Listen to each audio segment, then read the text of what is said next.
The Nexus turrets are falling as Doublelift hops forward, unkilled, untouched, and unthreatened. All right, well, I'm obviously the best AD carry in the tournament right now. Team Solo Mid, strike first in Rift Rivals 2017. But excluding me, Sven for sure. He's really good. Mithy with the engage. Oh, down. Dead impact. Dead Jensen. Smoothie and Sneaky fall. And G2 turn the fight around.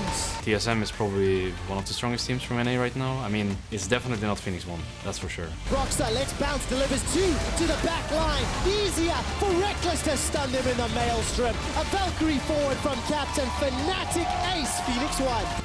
I like to be the only team that goes 6-0 and wins every single game because I think we've adapted to this meta pretty well. We can show to be a really strong team and beat everyone.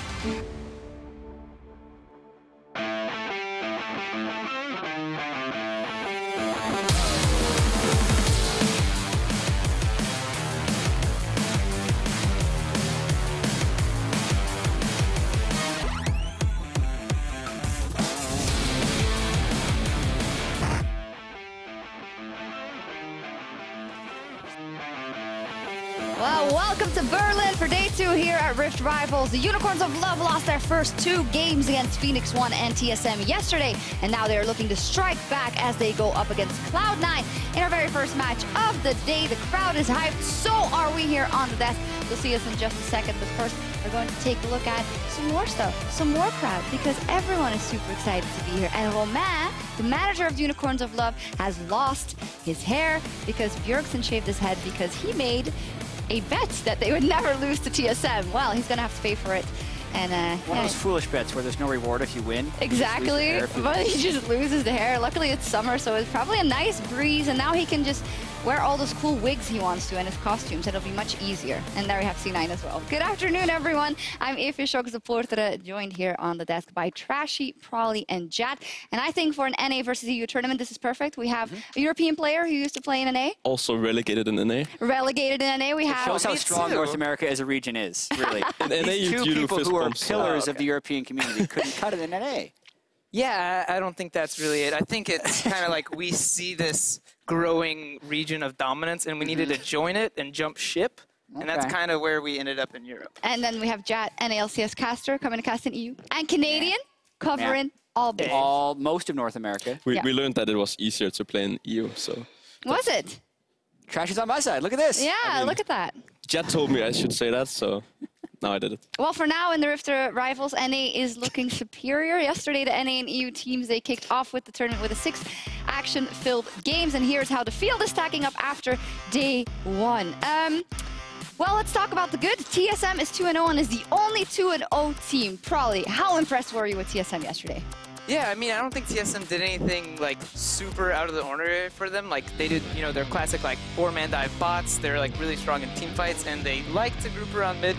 Cohen's their name, Team Solo Mid. So I feel like they just play like a really strong, like normal style that they do. And I wasn't really surprised they were able to like win these games because they just played like they were given the champs that they're good at, and they did well with them. Yeah, I like their game against G2 because they were able to exceed with the Galio comp, which they had succeed with Galio, which they didn't do much of in North America. And to me, the big surprise of the day was actually UOL being so poor. The fact that Phoenix 1 got their 1 win off of them, and then since TSM played them the second half of the day, that's kind of what propelled them to 2-0. That was the big surprise to me. Well, Trashy here is on Splyce, and Splyce beat the Unicorns of Love, and some of your teammates famously said they only have one style. They are actually not that hard to beat. I didn't believe it, but you were one of the only people who can say it. Probably can. He didn't beat them. Yeah, I mean, so personally, I thought UL, if they were going to show up in this tournament, it would be in the start of the tournament. And since they're 0-2 at this point, I actually don't really have many hopes for them in the tournament because I actually feel like the NA teams have done their research on them and actually are counteracting some of their moves. So yeah. I mean, I think when NA did their work to figure out UOL, they just watched one of your interviews where you guys after a win are just like, hey, just camp Exile. He just overextends all the time. How did you and then NA's like, maybe we should just try this. This Splyce team is smart. And that kind of really was yesterday. Also, interesting pronunciation of Exile. I know it has an H, but yeah, come on. I'm in Europe. I'm just living the style. Like, okay. more European that way. Well, on top of all that, we also want to take a look at the differences in the early game between the two regions, because on the first day, the NALCS teams got off to a great start in most of their games.